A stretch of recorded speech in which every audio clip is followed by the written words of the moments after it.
For the first time in 2 seasons, Jonathan Gannon is going to have to tweak his coaching staff.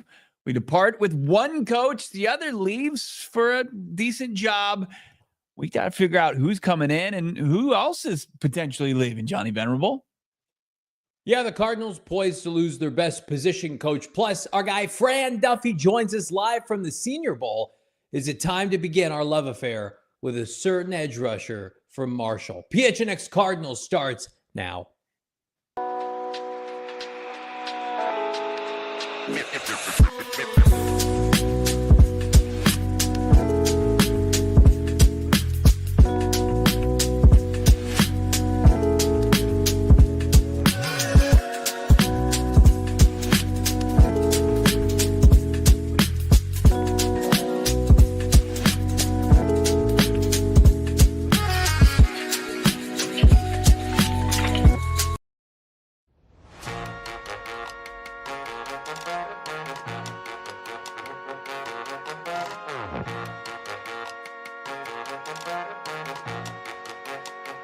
Hello, welcome in live from Studio K, presented by our friends at Circle K. It's the PHNX Cardinals podcast, your premier Arizona Cardinal podcast, #1 in the world.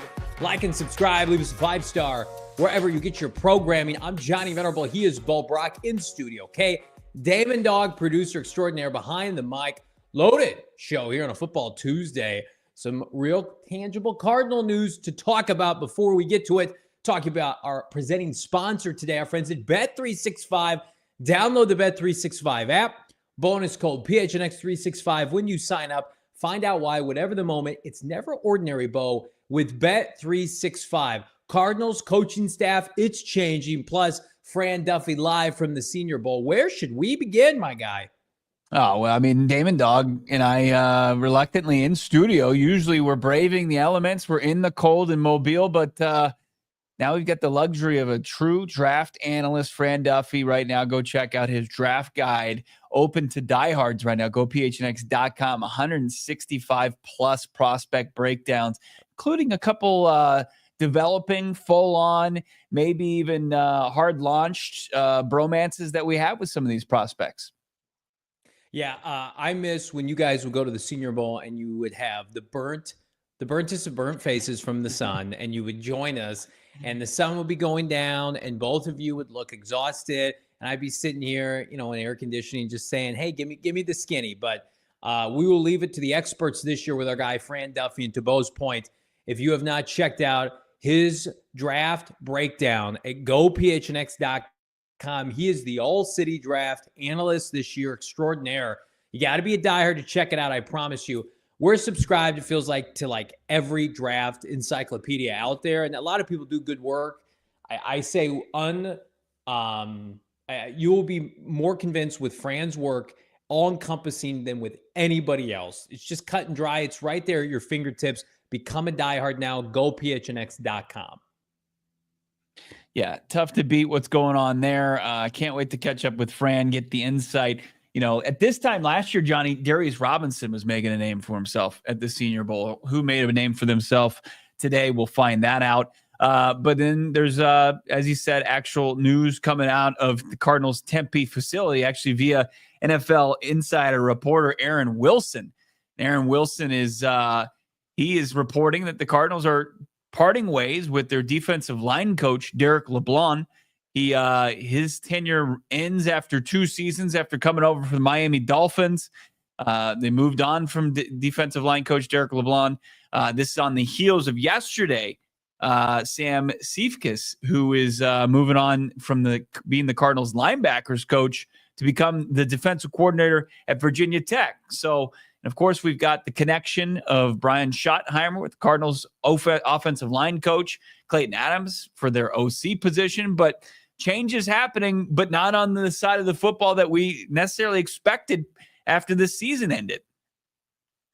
LeBlanc, you look at the landscape of the defensive line, the defensive front seven, Bo, and I think you could make an argument that it maybe lived up to its talent. And so, we only are privy to the information that's provided to us. And if you would have asked any NFL casual with this franchise, what changes are they making? They're going to make it on the offensive side. They have not up until this point. And this is the first departure, as you mentioned, organically via a dismissal that we've seen in the Jonathan Gannon era. He's potentially facing 2 more here. We'll get to that here in a second, Bo. But LeBlanc, to me, I mean, what did he have to work with? Darius gets hurt. Jones, Bilal Nichols, like if you're in his camp, you're probably pretty disappointed with the hand you were dealt, no pun intended, not necessarily playing with a full deck. Whereas, the most respect I have for Nick Rallis and Jonathan Gannon is of their defensive mind. So if they feel like this is not a good fit from a developmental standpoint, I'm okay with that. I just, from a novice standpoint, watching these games and watching this team, at no point did I sit here and say like, oh, the defensive line is underachieving. I think the defensive line probably got, at the end of the day, as good of a result that you could expect given the talent discrepancy. I mean, they were starting Roy Lopez and Naquan Jones and players that, frankly, would be backups upon backups on other teams. Yeah, and then that's absolutely fair. And only any of the conversation is going to be complete speculation without any kind of true insight as far as what either party felt here. But yeah, you do look at kind of the crummy hand that was dealt to LeBlanc over the last couple of years. You're going to have, a 6th-round pick that emerged, developed into a starter for this team, and then you had only 6 games from your 27th overall pick and Darius Robinson. If you're going to judge, I think when you're tasked with turning, chicken bleep into chicken salad, it's tough, but you're going to be probably not, gauged on, how productive your group is, but how it developed. But was there just differences as far as philosophies?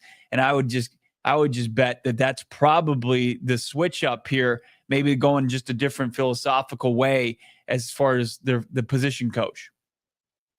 The Cardinals, again, moving on from Derek LeBlanc. Bo, I mean, how does this impact, do you feel like, the development, if you could speak on it, of some of these younger Cardinals that are set to come back? Yeah, it's a great question. I mean, when you look at, you want to get Darius Robinson, D-Rob on track after having such a tumultuous rookie season, after being drafted in the 1st round, and faces an incredible amount of adversity with the injury, the calf issue, and then obviously the tragedy, the personal tragedy that he suffered. It's going to be important for, whoever comes in to be able to develop a relationship with D-Rob. And then obviously he's going to have the maybe a little bit of a luxury maybe that LeBlanc didn't have as far as veterans that can produce from that room. And as we talked about the last 2 shows in a row, the numbers crunch in that room, barring anything unforeseen as far as eating a significant amount of dead cap, to get rid of Bilal Nichols or Justin Jones, they're going to be back, along with Dante Stills, along with Darius Robinson. So as far as new faces, it's really going to be the newest face is going to be the position coach coming in for Derek LeBlanc. Yeah. Again, Cardinals making moves on the defensive side, and we didn't get a ton of time, Bo, to highlight this earlier this week, and especially at the linebacker position as we go from defensive line to linebacker. You posted something on your Twitter earlier today. The newest defensive coordinator is that of Sam Sefkes, Arizona Cardinal linebacker coach, leaving Jonathan Gannon. So Cardinals now lose a defensive line coach and a linebacker coach in the span of as many days. And so, for the people that are clamoring like myself, let's get some more talent infused on this front 7. You're going to need talent and a new coaching staff. And maybe at the end of the day, it's better for a fresh start. You assume the Cardinals are going to add to their linebacking core this offseason. I mean, you lose your linebacking coach, you lose Kazir White, Bo. I mean, that room especially is going to have wholesale changes. Yeah, but what the background for a guy like Nick Rallis is working with the linebackers, right? That's what he was doing primarily in Philadelphia before getting, this promotion here, albeit on the Cardinals, as their defensive coordinator. Like Nick Rallis played linebacker, he coached linebackers. Like he's probably going to find somebody that's like-minded to get in here just like JG has with Patrick Toney, who coaches the safeties, a position that he's very familiar with. They'll be able to find somebody to get in there and replace Sam Seifkes, who moves on to become the Hokies DC. And I'm sure they've got, a couple different options from, their different various stops in the NFL. This is not a staff, even though it's relatively young for the league. It's not short on, just years spent in the NFL, and they've got relationships across the board. I'm pretty confident that they'll be able to replace it. But it gets back to the conversation. It's like the offense, for the most part, feels like it's going to be the status quo, going from, last year to this year, this upcoming season, where the defense, you weren't expecting, big changes, but, with a little bit of the success, Seifkes gets the opportunity, albeit at the college level. And then there's just, the decision to part ways with LeBlanc, and now they're looking to, maybe upgrade at the coaching assistant coach spot. Yeah, and again, as long as Nick Rallis and Jonathan Gannon are in-house, I think you'd feel good about the setup respectfully to these coaches, whether they depart on their own accord or they're dismissed like LeBlanc was. The defense is in good hands. Like, Nick Rallis is not ready to be a head coach yet, we assume. But let's turn our attention, Bo, to the offensive side of the football. And we've touched on it. Klayton Adams potentially becoming a more serious candidate by the hour to become the next offensive coordinator for the Dallas Cowboys. I don't know why he would want to board that ship, the Titanic, so to speak, with Brian Schottenheimer, who could very well be a one and done. Brian Schottenheimer, who plans to call his own plays, right? I think this would probably just be a glorified title for Klayton Adams. But give me your take on this whole situation as it relates to the Cardinals' best position coach. Yeah, this one sucks, right? This guy is the top of your list as far as coaches you don't want to lose. Klayton Adams, I mean, is inevitable just because of the success and the consistency of his position group, the offensive line that's been stabilized for the first time in centuries for the Cardinals organization. It feels like it, right? It feels like they've never had a stable offensive line coach, but that's what they've had the last two seasons in Klayton Adams. And just the idea you have to relinquish him just because he's going to get a title change. He's going to get to wear the OC label, but Schottenheimer's still going to call the plays. It really just, it does suck. It does suck, but you can't be the reason he doesn't go take that opportunity. I mean, that's what this coaching gig's all about, to kind of those stepping stones. And it would be unfortunate for the Arizona Cardinals, when they were looking for consistency from their offense as a whole, to lose the one that was the most stable unit and its coach, its leader, its architect. It just, it would be rough. You would have your reservations about your ability to keep the status quo with that position group. I mean, you like the talent there. Like, Yelda Froholt has emerged, and I don't think he's going to regress. And Paris Johnson Jr., of course, took over as a franchise left tackle. But you just don't want to be able to. You don't want to lose that continuity. But that's always scary. But it's the same token. Like, they should be able to find somebody. Like, Gannon's done it once. Who's to say he can't do it again? As far as identifying the correct leader for that position group. But it's just a little bit daunting, and it's a little disappointing that it's happened this late, kind of in the coaching cycle. Do you think it puts more pressure on Drew Petzing to perform as OC next year? Yes, it does. And it probably puts pressure on Monti Ossenfort as far as how he constructs that group. Unless they get somebody like in there that they have a ton of conviction in, that can really be not only the coach, but also a developer. Like, they want to be, clearly they want to be a draft and develop team. They've made that very clear. And they did that with their first draft pick in Paris Johnson Jr. But at the same time, like, does it change his approach as far as, what they do at the tackle spot if they get rid of Jonah Williams, or what they do as far as the two guard spots potentially that they have to fill? I think that those are fair questions. Yeah. Again, if you're just joining us, Cardinals have moved on from Derek LeBlanc. It's the first significant coaching change of the Jonathan Gannon era. No heir apparent has been named, although we've heard some rumblings that the potential new replacement, let's just say, may come from the AFC East. So stay tuned with that. Gannon's got his fingerprints, unlike some prior Arizona Cardinal coaches. He's got them all over the NFL. So you don't make this move without having a replacement in mind, in my opinion. Maybe the Cardinals can go and secure Bo, one of these defensive coordinators that have presumably been let go from some of these rosters and staffs with all the new hirings. Can you conceivably get an upgrade here? And I think it just underscores you're making moves defensively at the coaching staff and you're going to upgrade. I think it just signals that this team, this is going to be, if it's not a defensive team next year, it's 50-50. They clearly have different expectations. The rest of us are just like, hey, whatever you do, it's good enough, because we all had such terrible opinions of you. Not this show, but ESPN picking them to finish last. It's like, if it feels like whatever the Cardinals do defensively, go and do that, and we'll be content with it. Whereas the offense has the shoulder weight of the expectations.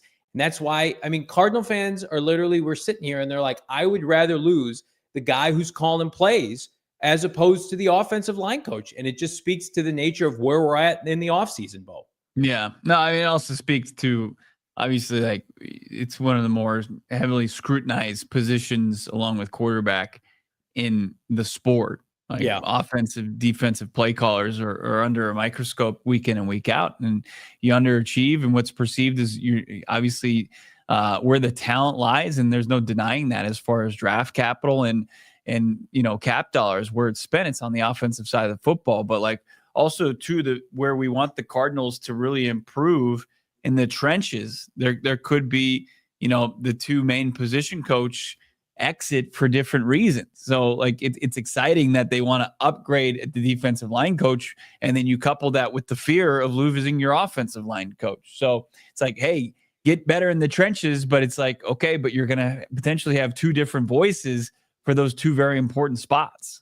Yeah, it's frustrating, especially if you're a Cardinal fan, that you want wholesale changes offensively. And it's like, don't take away the thing we do best. Don't take away the best position coach that we have. Right?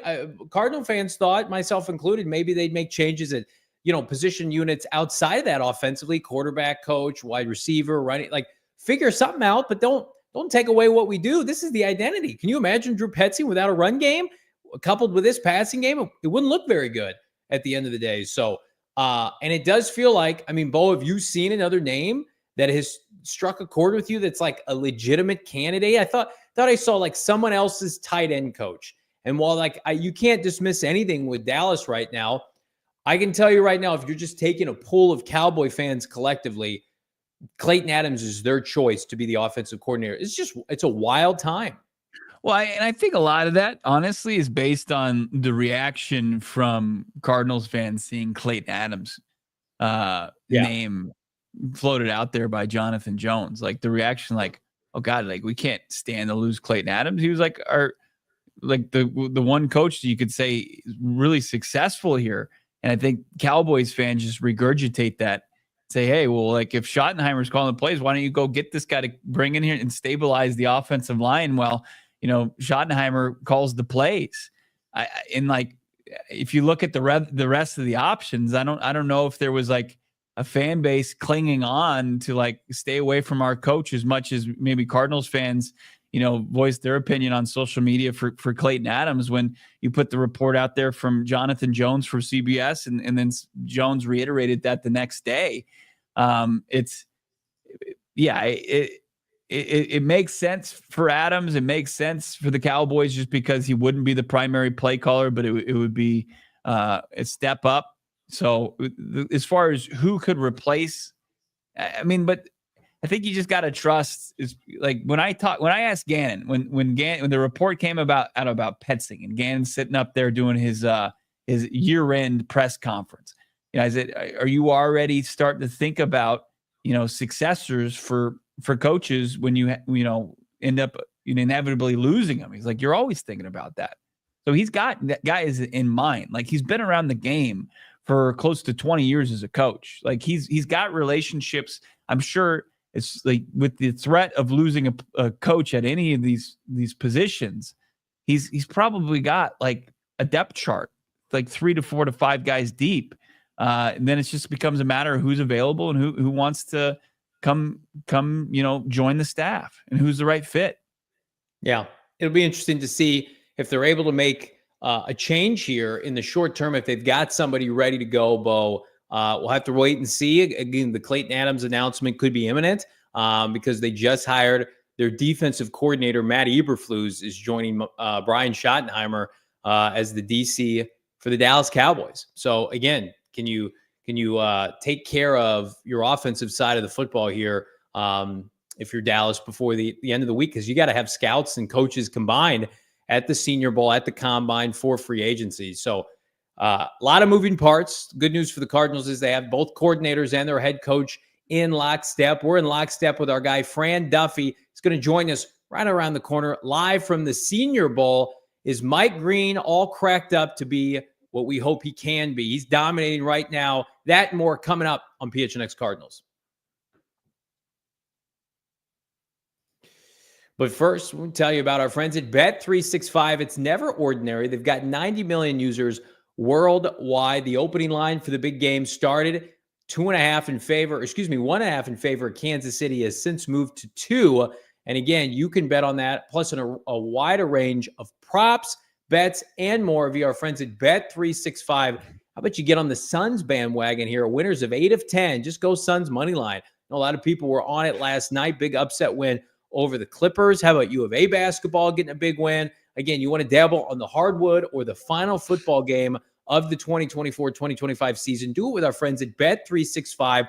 They offer the widest range of games and markets available for live in-game betting across 78 different area sports. Again, so fired up to be partnered with Bet365. And just because football season's coming to a close, friends, that doesn't mean we're not handing out deals on deals. New customers now get $150 in bonus bets when you win $5, win or lose. Again, $150 in bonus bets. All you got to do, sign up, use the bonus code PHNX365, deposit $10, place a $5 bet and get $150 in bonus bets if your bet wins or loses. Again, bonus bets can be used on spreads, totals, props, player futures, and more. Whatever the moment, it's never ordinary at Bet365. You got to be 21 years and older, physically located here in Arizona. If you were someone you know has a gambling problem, wants help, call 1-800-NEXT-STEP. Text NEXT STEP to 53342 or visit problemgambling.az.gov, Bo, for more info. Monumental dub for the Wildcats last night, and our guy Damon, Dawg, and Kevin had the post game last night, and also talked to their DC for the football team today, Danny Gonzalez. Our guys at AZ Wildcats doing big things. You want to see the Wildcats in action on Saturday? How about February 1st? You want to see ASU U of A? You can get into the bank there for $38, thanks to our friends over at Game Time. Also, you can check out maybe the Phoenix Suns, $17. GCU Hoops, they got that. The Valley of the Suns, G League, not bad. How about Supercross, $36? Game Time, that's what you got to do. Download Game Time today, and then use the code PHNX for $20 off your first purchase. That's Game Time, gametime.co. That's the easiest way to find it online, or just download the app and use that promo code to get your $20 off. It's the best deal around as far as tickets go. You're not going to find anything. It's the lowest price guaranteed, and Game Time will credit you 110% the difference if you find a lower price. Take the guesswork out of buying tickets. Don't do that to yourself any longer. Download Game Time, download the app, create an account, use the code PHNX for $20 off your first purchase. Terms apply. Again, create that account, redeem code PHNX, $20 off. Download Game Time today. Last minute tickets, lowest price, guaranteed. What time is it? It's game time. It's Fran Duffy time again, right around the corner from Mobile. But let's do a refresher here. The 2025 NFL draft order is set, Brack. Cardinals, again, picking 16th overall, the first time in the smack dab middle of the first round since 2021 when they took Zaven Collins out of Tulsa. And again, you look at these teams in the top 10 specifically, there are 3 or 4 spots between the Jets and the Chicago Bears, yet they have the same record. How you like to be the Vegas Raiders at 6 with 4 wins? Cardinals got to 4 with 4 wins a year ago. So again, it ebbs and flows, and we're locked in, of course, with our guy Fran Duffy. Joins us from Mobile, side of the Reese's Senior Bowl. There it is, franchise mode with our guy Fran. Check out his work.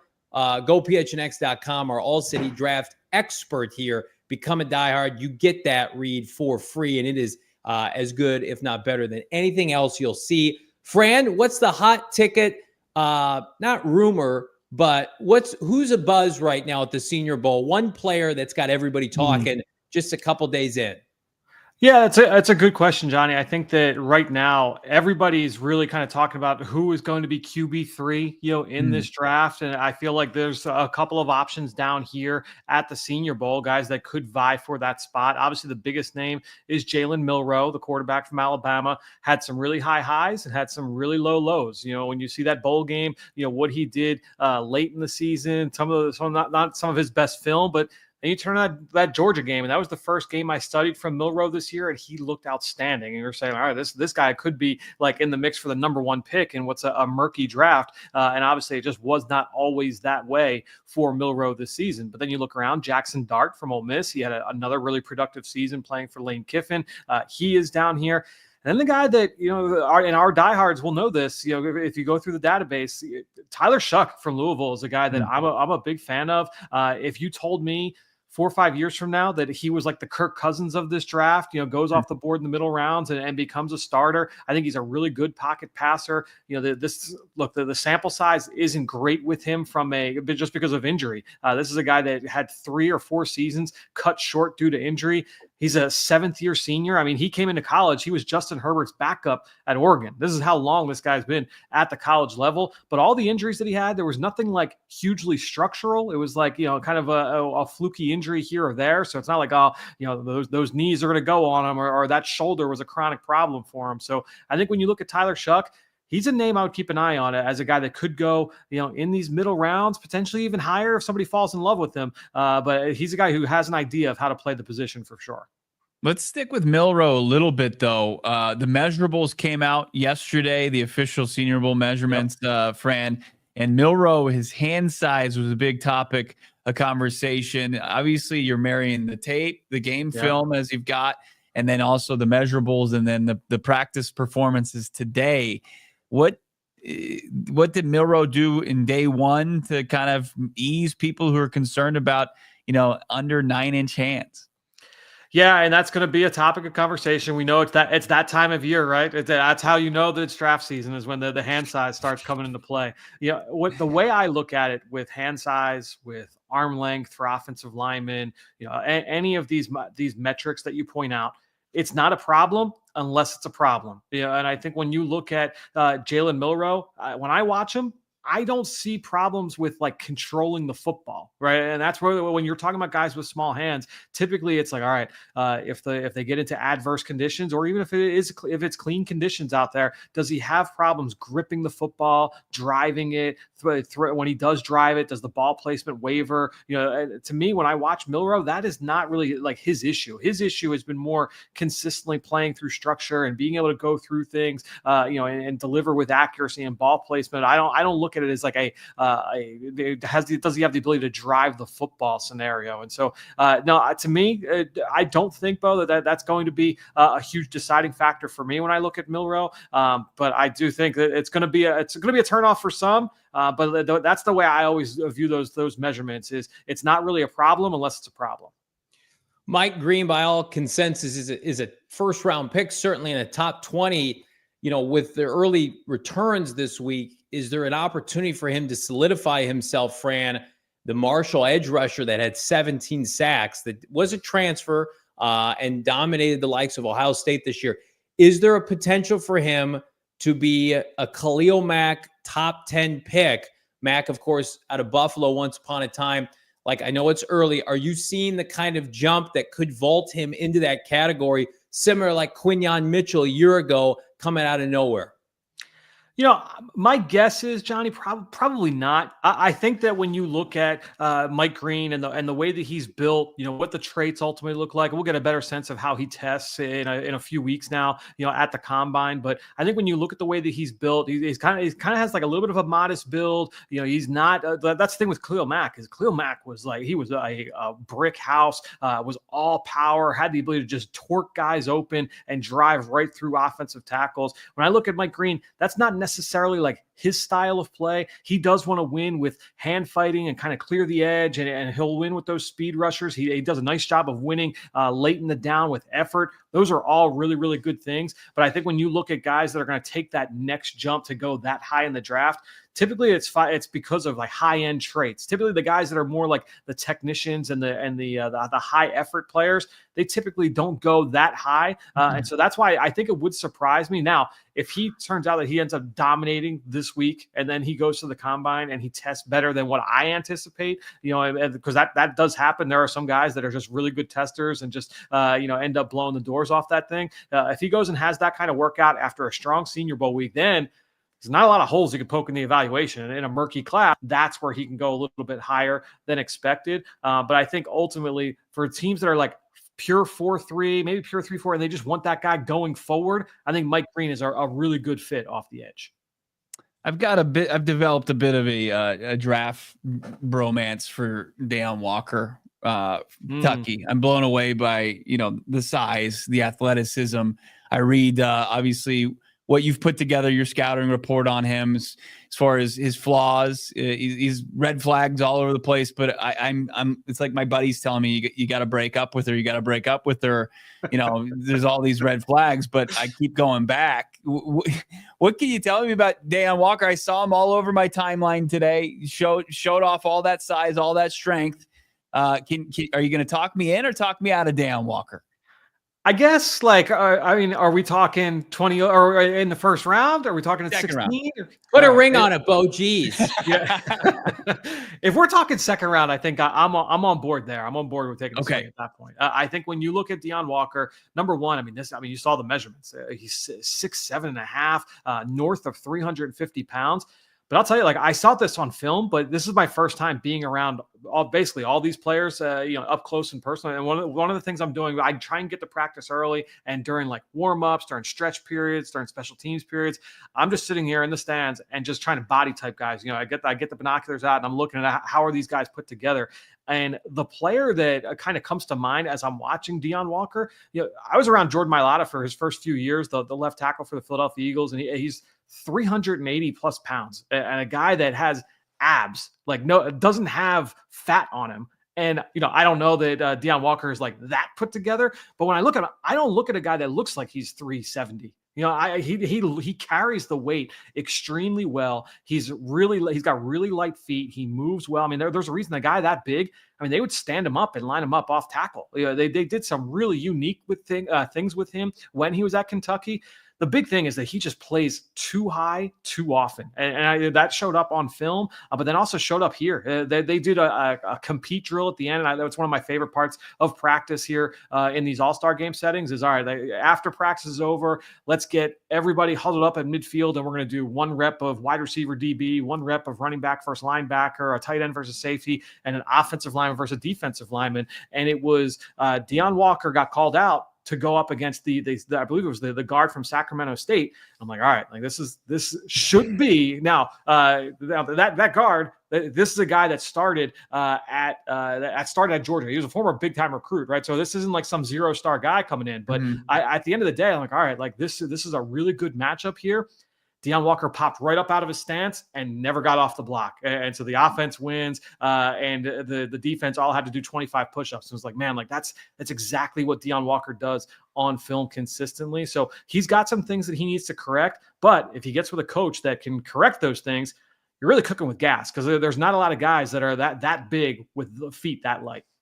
Let's talk about a prospect a little bit more refined, right? Most of us have a first-round grade on that. I looked, and it appeared like he was dominating all day. Walter Nolan, defensive lineman out of Ole Miss, and you go back to his game tape, Fran, against Georgia, elite, Mississippi State, elite, South Carolina, elite. 6'3", about, what is he, a little over 300 pounds, would be perfect for Jonathan Gannon's scheme up front next to a Darius Robinson.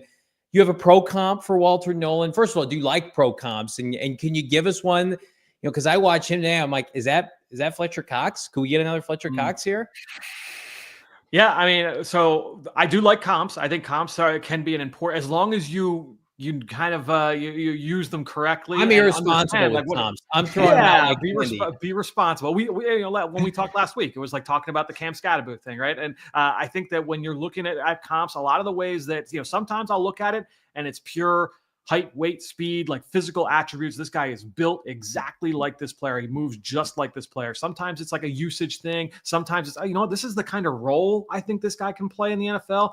And then there's sometimes you get the perfect storm and it's like, oh, it's everything, right? But, when I was watching Walter Nolan this fall, and I said, this is a guy that can win with speed. He can win with power. He can win with technique. He make plays late in the down and win with effort. The last defensive tackle that I saw in the draft that came out that had pretty good size with those athletic traits. And it's not my official comp. I didn't put it in the database, but the guy that I wrote down while I was watching him was Jalen Carter, who the Eagles took in the top 10. And he's been a monster for them this year. And he had a really good rookie season. And I'm not saying that Walter Nolan is Jalen Carter, but I think that when you look at all the different ways that you can win, I think that he checks so many different boxes.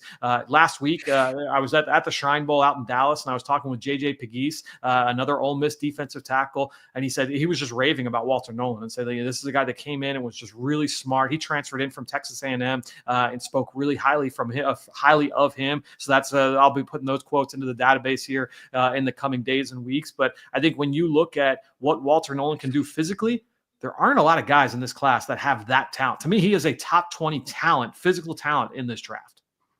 Look nice in Nick Rollis and Jonathan Gannon's 5-man defensive line rotation. Okay, I'm a fan. We've talked about Mike Green a little bit. We've talked some interior defensive linemen. As far as the edge, or maybe take us to the offensive side, what are we missing as far as day one in Mobile? Yeah, I think that when you look at it, this receiver class, here in Mobile, like this receiver group, not as star-studded as what we've seen, in recent years. I think that there were some really nice catches down the field. I just watched a double move from Jalen Lane, the wide receiver from Virginia Tech. He sold him, made a great catch. Pat Bryant, the wide receiver from Illinois, he had a couple nice catches today. So we'll see if anybody kind of separates themselves from the pack as the week progresses. But when I look at this group, I don't see anybody though or I'm like, all right, this guy is a definite first round pick. Write it down in pen. I think that those guys will have to work their way, towards that. I think it's the same thing with the tight end group. If I had to pick one tight end, I would say Elijah Arroyo stood out to me. He had one drop in the middle of the field, but other than that, this guy has playmaking ability. He averaged over 16 yards per catch for the Hurricanes over his entire career.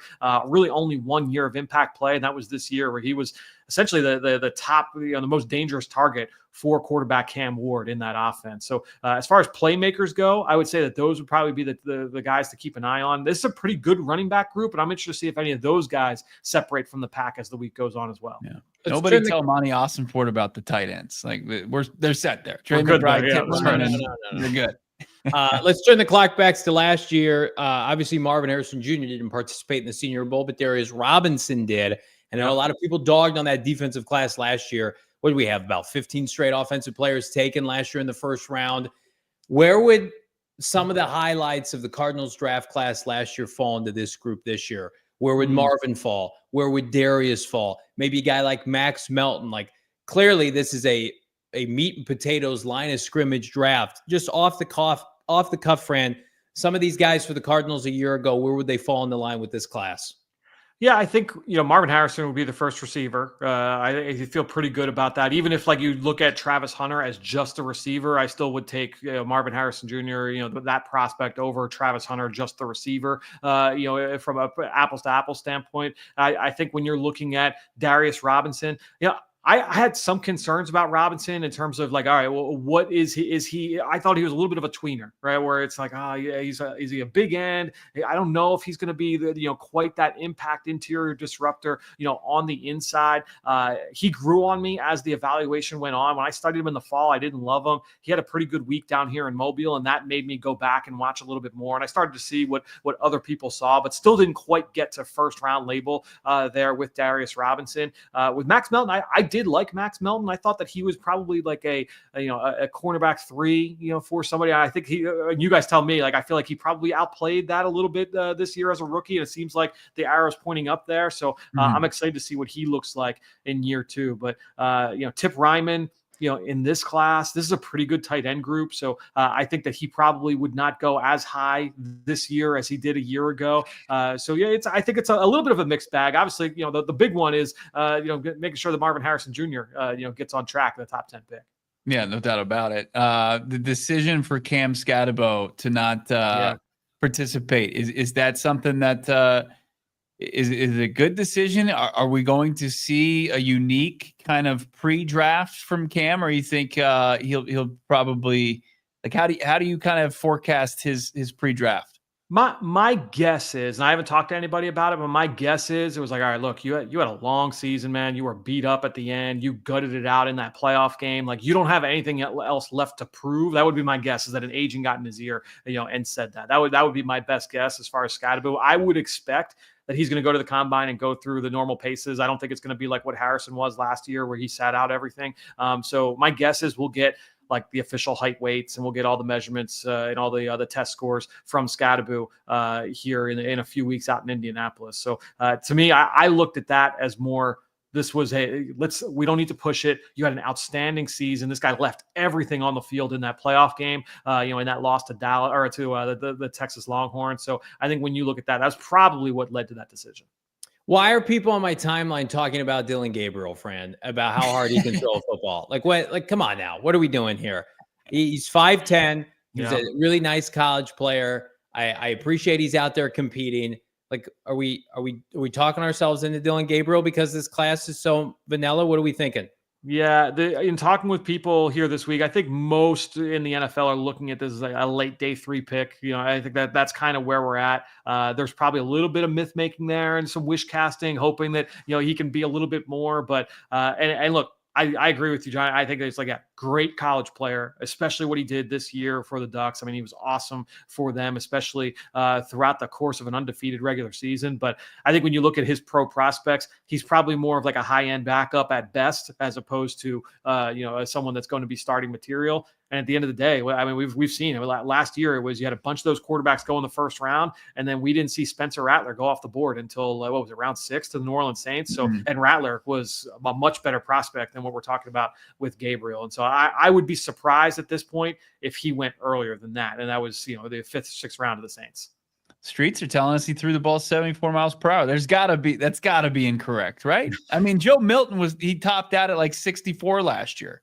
I mean, there was a lot of play action involved, so he might have been a crow hop, on the run, really leaning into that. That would Somebody be driving by in a car was going 74, and they caught that rating up. I mean, what he pulled the Michael Scott? Yeah, I go 25 miles an hour. I got it. I still got to go through the zebra scores there and check out those GPS numbers. We don't need those. We were just kidding. I don't need any. I don't need any Dillon Gabriel stats on this show. I do want to quickly follow up on Jalen Milroe though, because I think that a lot of us, myself included, you try to talk yourself into the characteristics. He's coming out and saying all the right things. He wants to be like Lamar Jackson, and then a lot of people, coincidentally, because he's in the Super Bowl, are talking about this can be Jalen Hurts. And I do feel like, the measurements are almost identical, sans the hand size, which we covered already. The production was not there. Could I make an argument, Fran, that this is a kid that got stuck in a transition after Nick Saban left, and they just never got their act together at Alabama? You pointed out the Georgia game, and you need a sample size of 2 seasons. Hurts did it. He was fantastic with Lincoln Riley, en route to a Heisman Trophy. But for that singular game against Georgia with up-teen draft prospects on the defensive side, he dominated. 3 total touchdowns. He ran. He threw the football well. Can Jalen Milroe, what's like the ceiling for him to get drafted this year?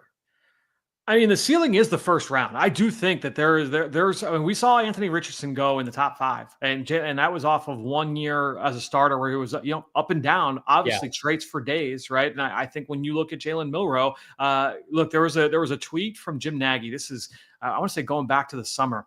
And he was telling a story in the tweet about, I went to the pro day for Jahmyr Gibbs, and Jahmyr Gibbs ran 4.36 at the combine. He's like, oh, he's got to be the fastest guy, on this team. And someone said to him, there was another scout said like, oh no, like there's one other guy that's faster than Jahmyr Gibbs, and they said it's the freshman quarterback Jalen Milroe. Again, Gibbs ran 4.36. So that's the kind of speed that we're talking about, when you're talking about Milroe. And that's what's different with him and Hurts. People will make the comparison, but Jalen Hurts is like a downhill power runner. He's got a little bit of juice. He'll show that every once in a while, but this is like the lightning quick, like Jayden Daniels, Lamar Jackson, like take off, and it could be 40 yards in a blink kind of speed, I think, with Milroe. And now what I would say is that, when you compare him to, like, let's say Anthony Richardson, right, where it's that small sample size, I do think the highs with Milroe in terms of what he's done, arguably it might be even a little bit better. Like the sample size is certainly more. Yeah. I personally would have liked to see him go back for another year.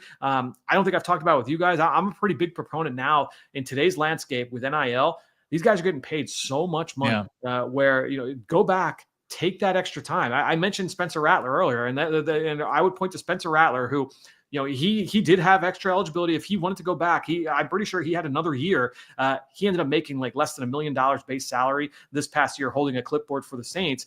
Cam Ward was projected to go into the draft and go in the same area as Rattler. He ended up going to Miami, goes to the transfer portal. He makes at least $2 or $3 million this past year, and there were reports that it could have been higher than that. So he made more money than Rattler, got another year of starting experience, improved his draft stock. Now he's going in and like maximize your earning potential long term. Put yourself in best position for long term success. And so when I look at Jalen Milroe, and that's why like Carson Beck from Georgia made a great decision, go back. Drew Aller from Penn State, make a great decision, go back. Like even if you don't go back to your school, go to the portal and see, and see what you got. If you want to go somewhere with a different staff, with a different supporting cast. And so when I look at Milroe, I do wish he probably took that, made that call. Obviously that ship has sailed. And so now teams are going to have to decide, when am I willing to bet on these traits? And a lot of people are starting to link up he and the Cleveland Browns, their new offensive coordinator, Tommy Rees. He was Milroe's offensive coordinator his first year as a starter at Alabama back in 2023. Is that a marriage that could happen in the second round? Would they have to trade up to make that call? I think the next couple of months will dictate that. But Milroe is supremely talented. It's a matter of just reining that in and giving him patience. Yeah, that's some interesting insight there. You have a great write-up as far as your time at the Shrine Bowl. You've got your all Shrine Bowl team right now up at gophnx.com. A couple standouts from U of A, ASU as well. I saw Tim ask about Kobe Bryant, who I think is a fascinating prospect who was high last year at this time, went back to school, and looks like he's a late day 3 guy right now, but out of Kansas. We'll probably have to table that for tomorrow, though, Fran. You got to get to Dreamland and get some barbecue tonight. Yeah, I don't know if I did some meatballs today for lunch. I don't know if Dreamland is in the cards for tonight, just so because of the lunch I've got. But it'll be a small bite tonight. And then I got Felix's on the deck for tomorrow, so we'll be doing seafood tomorrow, right around this time, maybe like 25 hours from now. His write-up is live right now. He recaps the East-West Shrine Bowl, previewing the Senior Bowl. Check out his draft analysis, unparalleled. Second to none. It's our guy, Fran. Franchise mode here with Fran Duffy here on PHNX Cardinals. Fran, we'll chat with you tomorrow, my guy. Sounds good, guys. We'll talk then. Ain't nobody better than Fran, and we're fired up to have him throughout the course of draft season here across all city platforms. So if you're on CHGO Bears, he's there. DLLS Cowboys, of course, DNVR Broncos, specific jack of all trades. You gotta check him out. And we're gonna talk more draft right around the corner. Daniel Jeremiah, NFL.com released his top 50. What do we agree with? What do we push back on? That's coming up. Plus your super chats. Big fan of Fran. Big fan of our friends at Shady Rays right now. I know it's post the holiday season.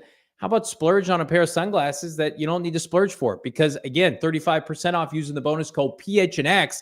Head to ShadyRays.com and try yourself the shades rated 5 stars by over 300,000 people. They've got 100 different options to choose from, so you're bound to find a pair to match your style. And, again, if you send them to your house, if you try them on, you don't vibe with them, send them back for free, right? Get your money back, try another pair, right? Plus, if they ever go missing or take an unexpected hit, don't sweat it. They have the most insane protection in all of eyewear. Every pair is backed by lost or broken replacements. That's how you know that they're in it for the people and the product. If you don't love their Shady Rays, again, exchange for a new pair or return worry-free for 30 days. Again, my wife ordered a pair, didn't vibe with it.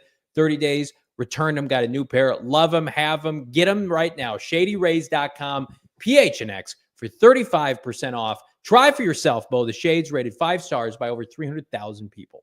You can look as cool as possible with Shady Rays, but if you stink, it could throw some people off as well. You don't want to be a smelly guy. You don't want to be a smelly guy or gal or kid or whatever. Mando is going to help you with that. Mando, of course, is the men's deodorant brand that's hyper focused on keeping every aspect of the man's body smelling fresh and clean. Everybody wants to smell so fresh, so clean. Mando overtly calls out more of the colorful parts of men's bodies. We got the pits, we got the belly buttons, we got the balls, we got the butt cracks, we got the sacks, we got the grundles. All butt that. cracks. That's right. It can all be smelly. And Mando has something to remedy that. The scents are geared towards men like bourbon leather, clover woods. How about Mount Fiji and Pro Sport? Check out what's going on with Mando. We love them. They're going to get you smelling fresh to death. You got Mando starter pack, perfect for new customers. It comes in a solid stick deodorant. You got the cream tube deodorant, and you got 2 free products of your choice, the mini body wash or deodorant wipes. Check them out right now. Shopmando.com. That's SHOPMANDO.com. And tell them your friends over at PHNX Cardinals sent you. We are your friends. And if we are your friends, indeed, your best friends, like this video, subscribe to PHNX Sports here on YouTube. That's it. Hit that like and drop in a super chat here on a Football Tuesday. Daniel Jeremiah's big board has come out, and not a lot of pushback from your boys here. Abdul Carter, which is correct, is the top overall player out of Penn State. Penn State quickly becoming pass rush U after my guy Chop Robinson, Micah Parson, Travis Hunter, wide receiver DB, number 2. Ashton Genty, the 3rd best prospect in college football. Not sure if I'm buying that at his size out of Boise State. Then you've got usual suspects, Mason Graham, D-tackle out of Michigan. Tyler Warren, the standout tight end from Penn State. Jalen Walker, can he rush the passer? Is he a tweener? Is he as Isaiah Simmons? We'll chat about it. Another tight end, Colston Loveland out of Michigan. Will Campbell, offensive tackle, LSU. Barron, the Texas cornerback senior. And, of course, Cam Ward and Shador Sanders. So I read this. Here's good news, right? I'm putting up my my fingers here and breaking this down with the tinfoil hat. 1 pass rusher listed right there. The 1st overall pick, Abdul Carter. None of us assume he's going to be there. Push these quarterbacks. Let's get some tight ends in the top 10. You got 2 in the top 10. Let's go. Let's get undersized running backs and tight ends aplenty in the top 10 so that we can welcome with open arms Monti Ossenfort, the big bear hug, all the pass rushers that we just talked about with our guy Fran Bo. Your initial reaction to Daniel Jeremiah's, I think it's his 1.0 draft prospect top 50. Yeah, it's top 50. I'm a little skeptical. I am. Because of obviously he's going on just the athletes themselves. Yeah. Because you got, as you mentioned, 2 tight ends in there. You got the tweener as far as where does Jalen Walker play? And then you got some big time, who we consider uber prospects like T-Mac from U of A all the way down to 15. And in most mocks, you got him as the top wide receiver off the board. And he's, just a top 5 to 7, 8th overall pick. And he's got him down there, pretty low. So we'll have to see how the draft process plays out. But, I'm not going to sit here and just completely doubt DJ because I have a lot of faith in Daniel Jeremiah. I think he does great work and he's the premier, national draft guy going right now. So I'll buy it, but it is good that you've got 2 tight ends in there. If 2 tight ends could go off the board potentially, I think 1 legitimately could go before the Cardinals pick at 16. That's good for business. Bad teams stay bad, taking tight ends in the top 10. And none of these guys, to my account, Bo or Brock Bowers from a year ago, I think Mason Graham is somebody we expect to be gone. If Jalen Walker's a tweener, let him go before the Cardinals pick, please. So they are not even poised with that discussion. Bo, I know you're a fan, and I'm a fan of him as a football player. It's like when the Cardinals drafted Jalen Carter. I don't think we can live in a reality in which the franchise that lives by tweeners pre-Ossenfort, I'm just going to put my hands up and say, if he hits for another team, so be it. The man who hurt you is no longer here. He is. He lives rent-free right here, unfortunately. Get him out, evict him from your mind. You know what I mean, when they talk about Jalen Walker, most people who haven't been damaged by the previous GM here, they say he could be a Micah Parsons type. But everybody here is like, no, he's Isaiah Simmons. I'm done with these tweener prospects. If you got no position, then you can't play. Like, I'm not like, he's a really good football player. He played just a few snaps off ball than he did off the edge. He led the Georgia in sacks, and it wasn't even his primary position for the Bulldogs this season. Like, he would be an unbelievable fit for the outside linebacker. It's not like, hey, we're going to switch his position. They're going to take him in, and he's going to do the same thing that he did with that made him so impactful at Georgia. It's not, hey, we're going to bring him in. We don't know if we're going to play him at safety. We don't know if we're going to play him at, off-ball linebacker. That's not going to be the debate here with a guy like Jalen Walker. We got more draft talk behind the curtain here, including there's a video that circulated Mykel Williams when he was, I believe, a freshman, kind of taking it to Paris Johnson Jr. Well, he's eligible in this draft too, and he's a true edge rusher from Georgia. That plus your super chats coming up. Like this video. Pure Edibles, Johnny, was founded in Arizona and is available everywhere you turn. 130 dispensaries. I didn't even know there was 130 dispensaries in the great state of Arizona, but there is. And you can find the delicious and fantastic Pure Edibles in each and every one of them. Pure is a full-fledged candy company offering gummies, kicks. They're just like Starbursts. And, of course, you've got chews, soft candy, caramels, and hard candies. And Pure Effects clearly listed on the 10, so you know exactly what effects to expect. It's not a little baggie that's going to put you in the outer space and maybe calling somebody to come help you, even though you're going to be just fine. You just need some water and you need some time. But that's not the deal with Pure Edibles. They want you to have a great experience. They want you to have the experience that you want to have for yourself from their edibles. Pure offers gummies for sleep support, candies, uplifting effects derived from unique cannabinoids, and such as CBN, CBG, CBD, marijuana derived from THC. Would I go to marijuana college? I don't know, but I sound like an expert thanks to our friends over at Pure Edibles. You can learn more. Go find yourself Pure Edible products from one of the 130 dispensaries in Arizona right now. Marijuana college. That's right. You don't need to go to college to know that starting this month here, there's a $800 off your phone deal going on with our friends at Verizon right now. So again, I know a lot of us right now, you're going through it. Economic climate's going up and down. You're like, where can I save a buck? Well, tired of your phone bill draining your bank account? Wish you could have some more money to use on what you want? Maybe, I don't know, Suns tickets with our friends at Game Time. Well, how about this? Right now, new customers with Verizon can get up to $800 in a prepaid MasterCard to pay off your current smartphone loan when you switch. That's right, up to $800. If you're with another provider, if it's just like, I want out of this marriage and I want to get with Verizon and I want to get an upgrade on my phone, just trade in any phone from their top brands with select unlimited plans. The deal will not last long. Again, you hear $800, you come running. Don't get stuck on the bench, right? Like Isaiah Simmons once upon a time. Switch to Verizon today and take control of your game day plans. Check out your local Verizon store for more info. And speaking of info, if you're watching with one of our many phenomenal streaming partners on the tube, jump on over to gophnx.com. While you're there, of course, drop a like and check out the best thing I can see is you got us on one screen and maybe Fran Duffy's breakdown via a diehard membership on the other screen, Bo. Yeah, that's just an efficient way to just mainline football insight and commentary right there. I like it. So you're telling me about Kel Williams? Yeah, he is. With a Y? He is. He's 6'5", 265, and he suffered an ankle injury in the opening game and just kind of played through pain for the rest of the season, according to Jeremiah.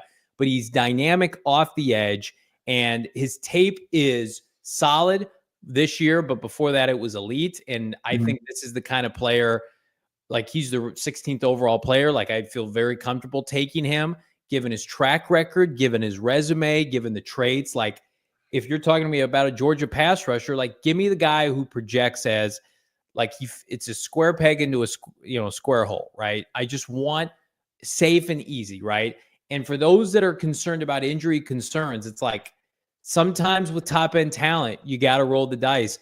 We're sitting here and we're reaping the benefits of Garrett Williams because this franchise had the wherewithal to take him at the top of the 3rd round. Now, I know the first round's different, but to me, if he's healthy enough to work out at the Combine, Senior Bowl, if he goes, obviously, to his pro day and participates and he's ready to go, I'm willing. This, just like Bama and Georgia had weird years this year where it's like they had all these great players, but you don't really know what went down. So I'm fired up to watch him this offseason.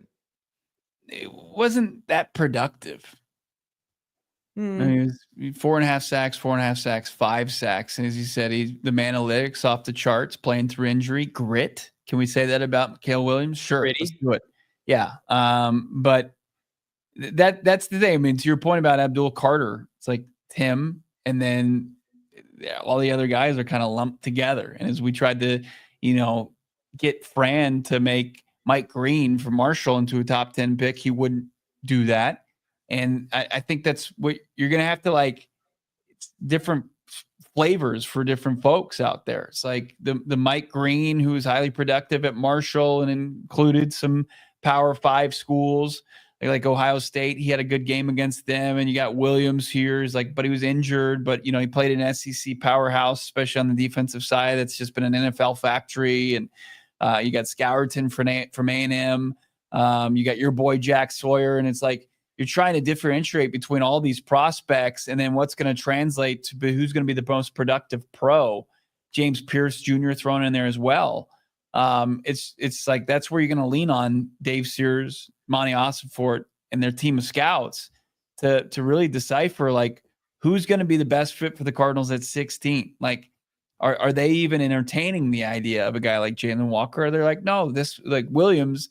He's an edge rusher, so we're in the business for edge rushers, and we need the best pure edge rusher possible.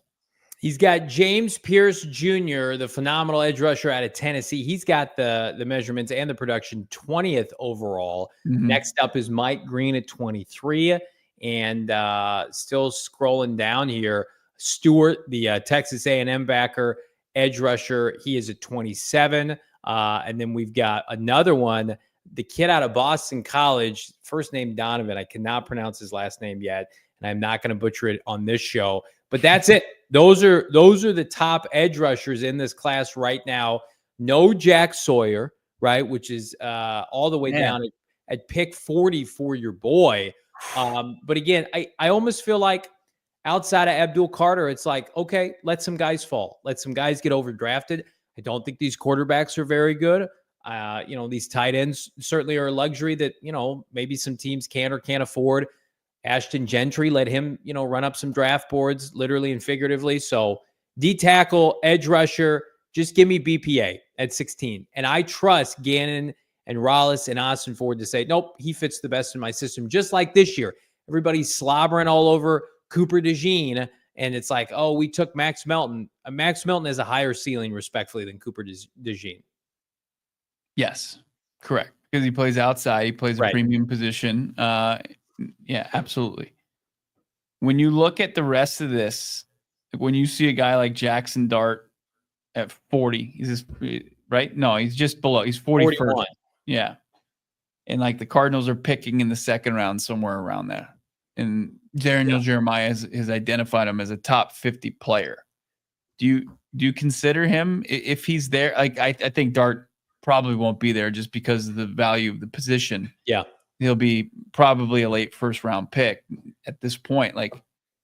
Would you entertain that as bringing him in as a backup with yes. Yeah.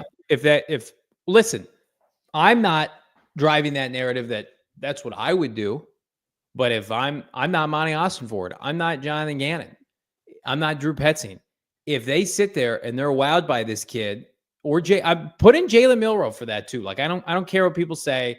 If they fall in love with a quarterback, who are we to sit here and say you're not allowed to do that? Shame on you. You know who's not going to tell them they can't do that? Michael Bidwell. Yeah. And you know what? If they take a quarterback in the second round this year and they don't like it, it's not a fit, it's a developmental guy, and Kyler Murray flames out, they can go take another quarterback next year. That's welcome to the NFL, right? You get as many shots at this as you can get to make it stick. And once it sticks, you're set, man. Like, you don't think the people in Denver don't feel like a huge sigh of relief because they got a signal caller they can build around? So I'm a Kyler Murray fan. We're supporters of Kyler Murray, right? But if John and Gannon and Nick Rallis, and Drew Petzing and Monti Ossenfort love Jackson Dart, that welcome to the NFL draft. And I'm going to tell you right now, the quarterbacks who are succeeding, sans for a Jayden Daniels and a Bo Nix, who's 100 years old, by the way, give these guys an opportunity to sit. I think the Cardinals have a truly unique situation this year where if they love a quarterback, Kyler Murray is the unquestioned starter. And you just take this bad boy year to year. You treat it like Jordan Love and Aaron Rodgers. You treat it like Alex Smith and Patrick Mahomes, right? But you got to love them. You got to commit to them. And if they who am I to sit here and I'm not going to tell you I grinded Jackson Dart tape, but if they love him and he's 6'2.5" and they feel like he can be the orchestrator, the offense they want to run, draft him.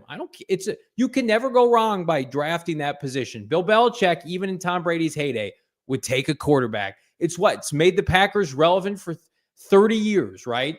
And the Cardinals right now are in a position where they're in a gray area, whether they say it or not, with Kyler Murray. What they're paying him, how they fell apart down the stretch, right? Maxing out his ability. People are doing more deep dives into K1's tape at the end of the year. It's just not good enough, right? But the question is, what can you bet on to be better long term? And don't even get me started on the cap savings eventually too. Yeah. Okay, Dana's saying I gotta feed my dog. Dart's terrible. We know Dana knows ball. I'm not sitting here and saying I would take him. Yeah. I'm giving the Cardinals You'd entertain it. You'd entertain it. Do what you Cardinals. Do what you want to do. If we're going to allow them to have success here, I'm not going to say you're married to this quarterback. They're not. Do you agree with that? What's your take on that? No, I mean, I was listening to something today where they were going down memory lane talking about like Matt Castle and how he fetched a second round pick for the Patriots back in the day. It's like it's not just the idea of drafting a quarterback for him to be your eventual starter. It's because it becomes an asset. It becomes a commodity.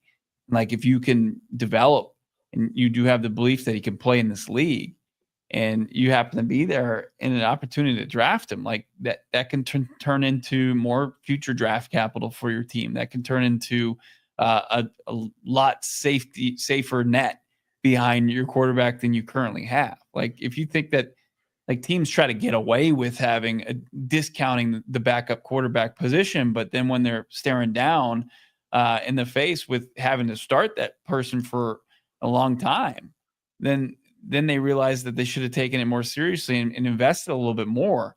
I mean, the Eagles didn't draft Jalen Hurts with the idea like he's going to be and just completely overtake Carson Wentz as quickly as he eventually did. But they wanted to take him because they believed he could be a good player. Jalen Blair saying develop the QB you drafted 2 years ago. I mean, they have.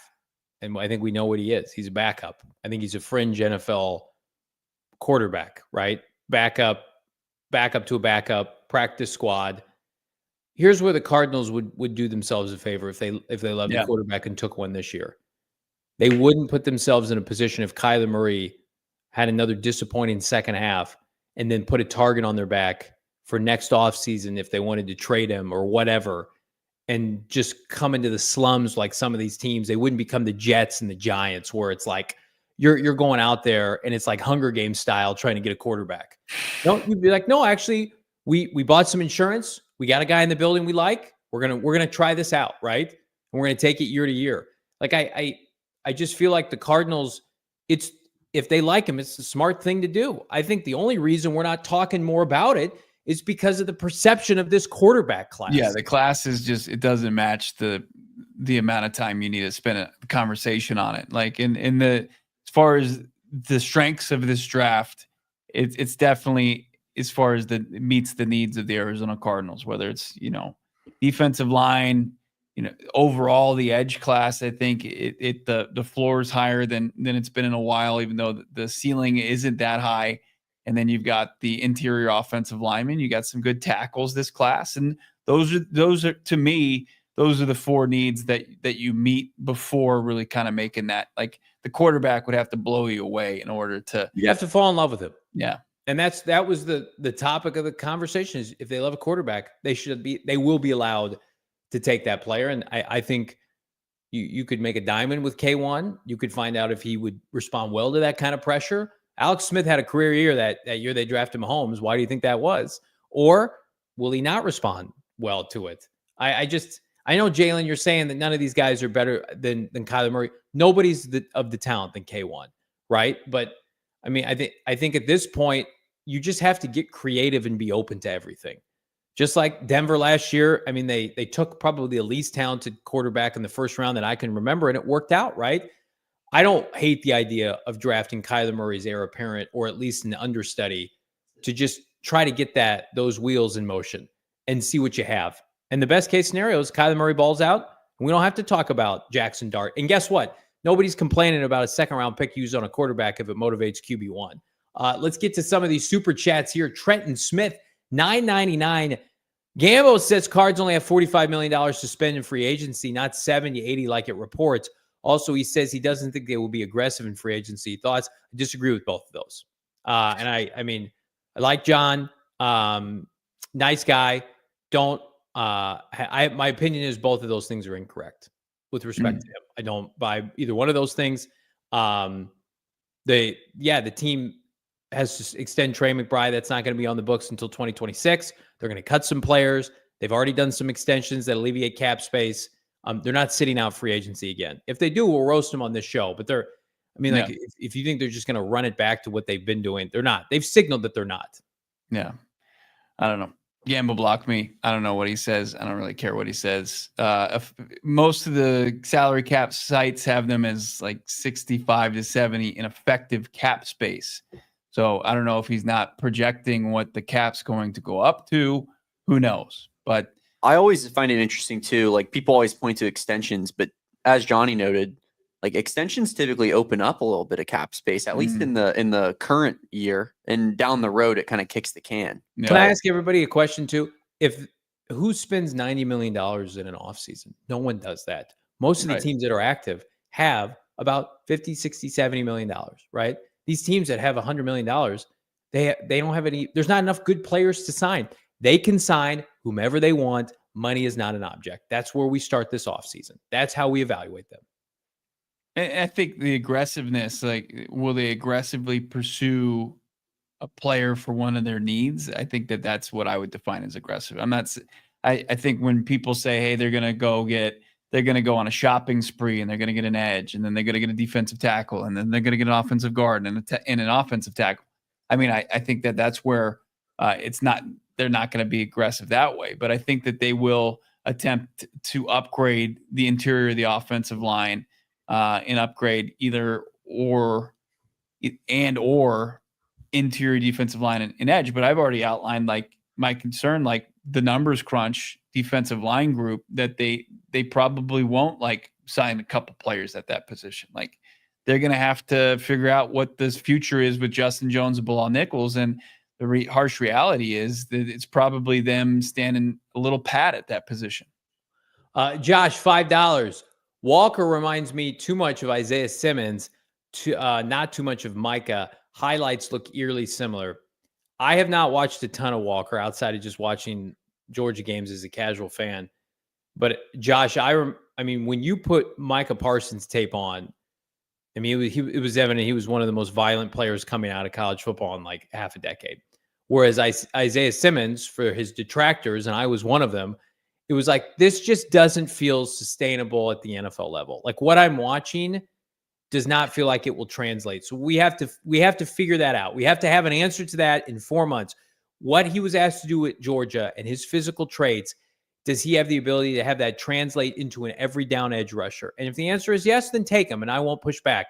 But Isaiah Simmons, his worst attribute, I could make an argument, was rushing the passer at Clemson. I mean, he should have been like a rangy safety, but he had a limited ceiling on that. So they just tried him at everything. Yeah.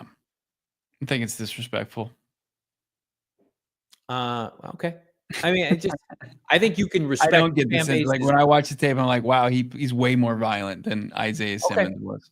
You can respect me and some of the fan base's concerns over it. Never. Okay. Well, I mean, it's like, I'm What have digging the in. Can I just say this? What have the Yeah. Cardinals done so well since they've started drafting under Monti Ossenfort? Oh, they took the left tackle from Ohio State, and he plays left tackle for the Cardinals. Yeah. They took the outside receiver for Ohio State, plays outside receiver for the Cardinals. Max Melton, outside corner, boom. Like we've had to do very little. Like, oh yeah, how are we going to shimmy this in here, right? Make this fit. It's like, no, Garrett Williams played slot, plays slot in the NFL now. Michael Wilson. Right. I mean, it's not Isaiah Simmons going and he's like, hey, he played this position or he's the Swiss Army knife for Brett Venables, and now we're gonna have to figure out like how he fits at the NFL level, or Hassan Reddick's like he plays this position in college and we're gonna play him this position in pros. It's like, no, Jalen Walker is gonna play a very similar position that he played at Georgia for the Cardinals. I don't think that's valuable. Why? I don't. Why? I think it's more valuable. All right, hang on. This is not good podcasting. What do you want to know about Jalen Walker? How much did he spend at his time at Georgia rushing the passer? 250 snaps. Out of how many? I mean, he played over 600, 700 snaps, and so it was like Okay, 300 I got off it here. ball. He played 61 snaps in the slot. He was a box defender, 311. Where he spent most of his time, Johnny, please. I know the numbers. It's just over 300 off ball, and it's like 250 off the edge. A lot of coverage snaps there. A lot of coverage snaps. What do they ask their outside linebackers to do? They drop them in coverage. Listen, why He had stop 6.5 sacks. yelling at me? I listen. If they take, I'm not going to be. I don't have a bone to pick with Jalen Walker. And according to Daniel Jeremiah, this is probably all moot. He's probably going top 10. But his pro comp is Nolan Smith right now. I mean, But he's bigger than Nolan Smith. Nolan Smith, he's got like 10 sacks in 2 years. He's fine. Johnny, it's okay. Just say it. You hate Jalen Walker. Yeah. I don't. It's okay. No, it's okay. You know who's got better numbers than Jalen Walker? Certain Ohio State edge rusher who projects as an edge rusher. You know what? I didn't ask Fran what he thought of Jack Sawyer, but we'll get him back tomorrow. We'll get a breakdown. You asked him about Jack Sawyer 2 weeks ago. Yeah, I was just about to say it's been 2 weeks now. Maybe he's had a little more time to grind the tape. Grind the tape. Sorry, you know what? It's hard. The edge rusher position is hard to evaluate. Here's the dub you can take today. Okay. Asking Fran about Walter Nolan and just tab him your guy. Damon and I have our guys that are way better already, but Walter you got Nolan's one better now. than that kid out of Kentucky. Are you kidding me? Yeah, but look at where they're projected. That's part of the context. Well, that's fine. I for sure. Like, you want to take the kid out of Kentucky at 47, that's fine. You want to screw around and do that. Walter Nolan, you're taking at 16. Okay, I'm fine with that. If you take Walter Nolan, you're probably not taking Deion Walker in the second round. No, you're taking Jack Sawyer. Yeah, probably. Jack Sawyer, Walter Nolan. It's Captain Jack's music, baby. Here, this is what this is the tale of Captain Jack Sawyer. Walker is elite against the run.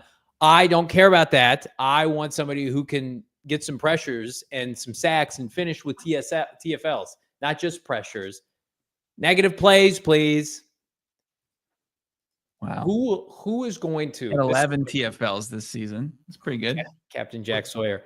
Who is going to finish games off for the Cardinals, Bo? Captain Jack did it to get the Ohio State Buckeyes into the Natty. Killer instinct, Johnny. That's right. You can't teach that. Those are intangibles. That's right here in his heart. Who can close? Who's a closer? Can I just play a little trivia with Damon?